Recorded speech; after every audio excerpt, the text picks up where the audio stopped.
Hello and welcome to this Liverpool news roundup here on Anfield Agenda. My name is Conor and I'm going to take you through all of the latest Liverpool news after Arne Slot's press conference ahead of the Wolves game on Saturday. It's a few days before the game still. He referenced it himself. He said it was 2 weeks before the game, but we are here. He has done his press conference. I'm going to take you through some of the main quotes from the press conference, including some injury updates on Alexander Isak, Conor Bradley, Joe Gomez, Florian Wirtz. There was a lot of injury talk and some other bits that have come out in the media today. So please do hit the like button before we get into it, hit the subscribe button if you're new, and yeah, let's jump into the news.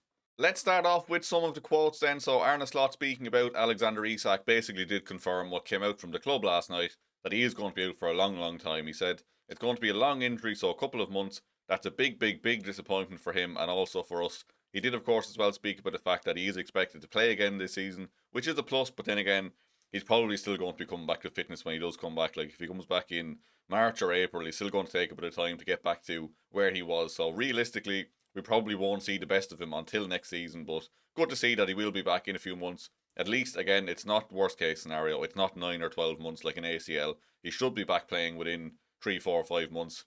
Has the summer then to rehabilitate in pre-season. Like, a proper full pre-season can't be understated how important that is. So if he is back before the end of the season, happy days. He can really build back up then and go hell for leather next season, hopefully. Some injury news then. So Arne Slot says that both Conor Bradley and Cody Gakpo are 50-50 to face Wolves if they return to training on Friday. Wataru Endo and Joe Gomez are both out.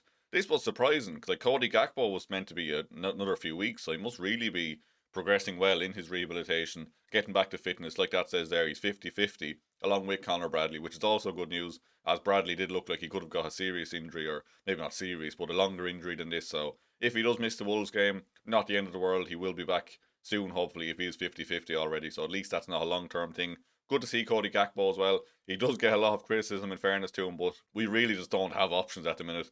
We need more forward options. We need options all over the pitch, to be fair. So good to see that Cody Gakpo is nearing a return as well. Wataru Endo then, I think the time frame was something like middle of January for him. Hasn't been getting a huge amount of minutes anyway, to be fair to him. And Joe Gomez, still no time frame that I've seen on him, which is interesting because he got injured, it must be a week or two ago now, and still no talk of an actual time frame on that one. So hopefully he's back soon. We're really struggling in defence for numbers, so the quicker we can get him back the better. But yeah, still no time frame on that one. Some other good news then. Arne Slot did confirm that Florian Wirtz will be available this weekend. He confirmed that it was only a cramp that took him off against Spurs. We seen him holding his hamstring walking off. We were hoping it was just cramp, and it does seem like that was the case. So no injury for Florian Wirtz, which is fantastic because he was absolutely brilliant against Spurs. Man of the match in that game without a doubt, and he's going to be a very important player in these coming weeks as the games come thick and fast. Asked then about Mickey van de Ven's challenge on Alexander Isak, which of course caused the injury. Slot was fairly scathing in his review of it, to be honest, so he had this to say. It was a reckless tackle of Van de Ven. Xavi Simons was completely unintentional. If you take Van de Ven's tackle 10 times, you have a chance of being injured 10 times. So Arne is definitely of the mind that it was a horror challenge. I think personally, again, I said it on the podcast the other day, I don't think it was like anything intentional from Mickey van de Ven. I think he just saw a player the quality of Alexander Isak about to get a shot off. He had to just dive into it. Completely reckless, completely just mistimed it.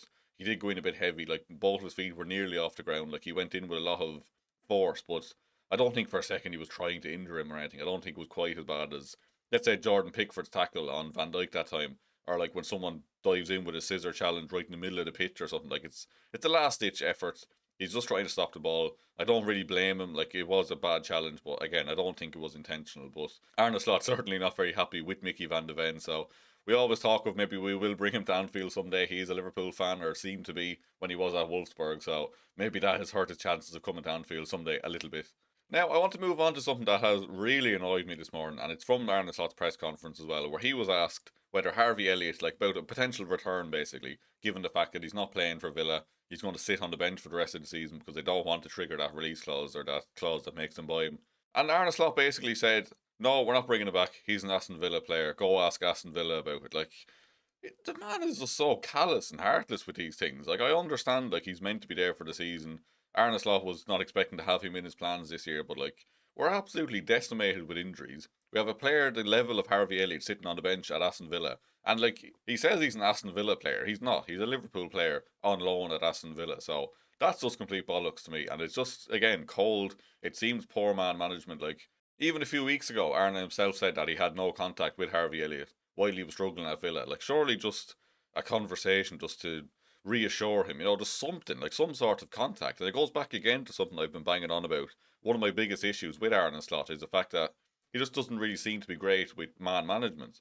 Highlighted by the fact that the players were upset when Johnny Heitinga left because they had a better relationship with him than the manager. And stuff like this, like leaving Chiesa on the bench, not speaking to Elliott. The answer today, like, will you bring him back? No, he's a Villa player. Why are you asking about this? Like, it just does not sit well with me at all. It annoys me. It's just really poor treatment of Harvey Elliott because we need him. We do need him. We need players. He is a quality player. Aston Villa don't want to use him, which, look, that's their own prerogative, but we should be getting him back.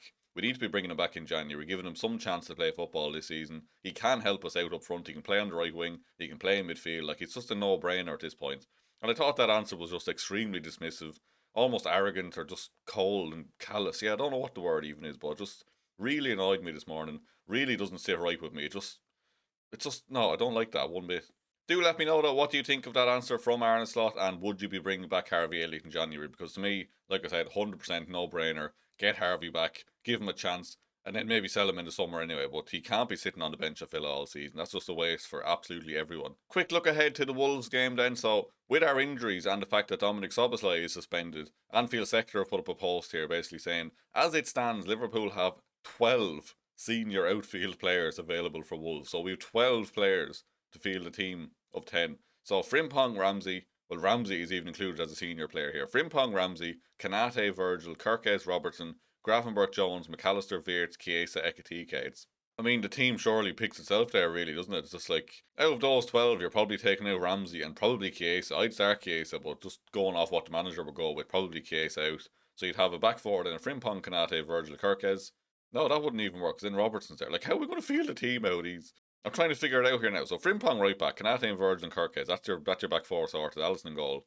Midfield then of probably Gravenberch, Jones, McAllister and Wirtz, Ekitike, and maybe Chiesa. Maybe he does get a start here. Chiesa up front. Chiesa and Ekitike up front in a 4-4-2 diamond would be absolutely electric, and I'm absolutely here for it if that is what happens. But I would still have my doubts. He will still find some way to not do it. He'll stick Andy Robertson in midfield or something. I'll put Wirtz up front alongside Ekitike. It'll be something will happen that Chiesa won't start, but surely he has to start. Like, just start the man. He's going to be brilliant. Give him a chance. Give him a chance to actually start a game.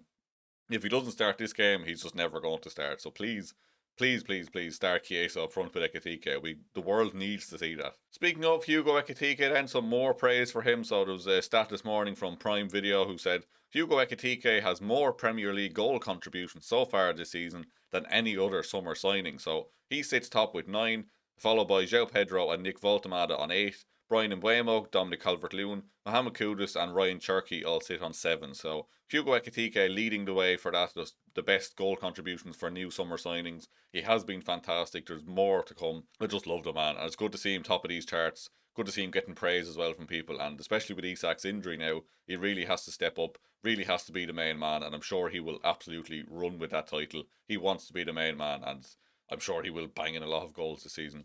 That's all from me this morning anyway. If you have enjoyed the video, please do hit the like button, hit the subscribe button if you're new. Craig will have a video in the afternoon and then live again this evening as usual from 8:45. So please do keep an eye out for those. Thank you very much for watching, and I'll see you very soon.